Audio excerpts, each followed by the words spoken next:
Hey folks, Josh here, and we are back for another business book review. This time, we're checking this book out, Inside Steve's Brain, the expanded edition by Leander Kahney, author of The Cult of Mac. Anyways, I'm going to dive into a little bit more of the book, how it's structured, agenda, what I liked, what I didn't like, and at the end, I'll give you a recommendation of whether I think it's readable or not. Let's jump in. Now, if you've been following me for a while, you know, number one, I'm a big business book reader. And number two, I love reading biographies, memoirs, autobiographies about entrepreneurs. So this is not the first book that I've read about Steve Jobs. In fact, you can see behind me, actually, I think this book right here is the Steve Jobs by Walter Isaacson biography. I have read that at least twice, potentially three times. And I've also read, what's that other one called? Becoming Steve Jobs, which is another great book. And that one is written by, I should have been more prepared, Brent Schelder and Rick Teitzelli, and I will make sure to include the titles to those in the description below as well. Now, in terms of this one, I'll hold it up again. This one was written basically taking an overall kind of analysis of Steve and his approach to kind of business, leadership, all that kind of stuff. You can see here, I'm holding up not a huge book, physically speaking. It's quite small, easily fits in your hand, touches in at just under 300 pages. So very quicker read, I would say, on average, depending on whether you're a big reader or not. If you're not a big reader, maybe that is big. And the way that he broke it up was pretty interesting and pretty helpful. So I'll try to open up here and show it to you as well. But basically what the author did, which I really liked, and you can see here from the index, not a huge index, not a huge list of chapters, which is kind of nice. But basically what the author did was he took a list of some of the key things that Steve Jobs did, not necessarily different from everybody else, but some of the core things that he did really, really well that kind of separated him from the rest. Now, I'm definitely not going to go deep into each section because if you like what you hear, I highly recommend reading this book, spoiler alert. But anyways, just to take you quickly through the agenda, the different things or some of the different things that he covered were number one, focus, number two, despotism, aka the fact that Steve Jobs was kind of the one-man focus group of Apple, right? Apple was not big on focus groups and market research. Apple was really good at Steve watching everything, keeping an eye on what was happening around the world in different markets, and then figuring out what people actually want for themselves. Perfectionism, elitism in this case, hiring only A players and fire the bozos. I'm just reading the chapter names, which are quite interesting. Passion, so having a real inspiration of what you're kind of working for. Inventive spirit, so innovation and how that's kind of fostered in Apple, which is a little bit different from a lot of the other companies that we've kind of seen and read about.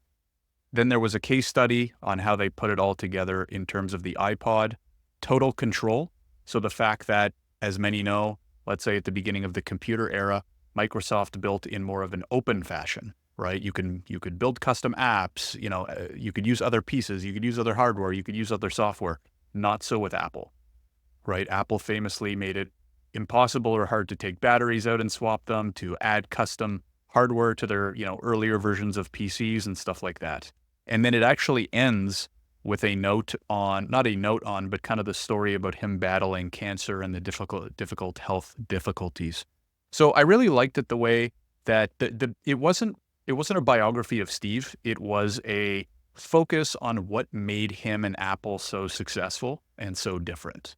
And the other reason why I really liked it is because he told a lot of these lessons with stories. So there's a lot of stories, there's a lot of quotes from other people, there's a lot of quotes from Steve himself. And that's one of the big reasons why I love reading business books, biographies, memoirs, and stuff like that, is because yes, you can read from textbooks. Yes, you can learn lessons in that way.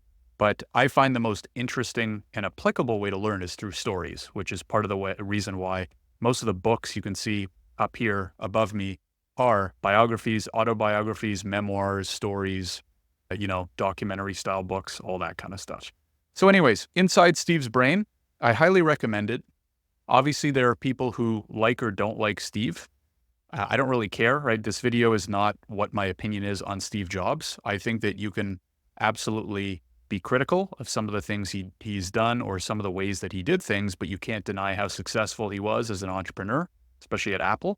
And this book did a really good job of condensing the core things that make Steve great and the reason he was able to kind of turn around Apple. That's the other thing I'll quickly mention, which is it was very much focused on Steve's second act at Apple, right? So he obviously was one of the co-founders at Apple, and then they asked him to leave. He went and he founded Next, and he got involved in Pixar, and then he came back to Apple, and that's when a lot of the game-changing stuff really happened, right? He kind of brought the company back from the dead, launched the iPod, launched the iPhone, launched the iPad, et cetera, et cetera.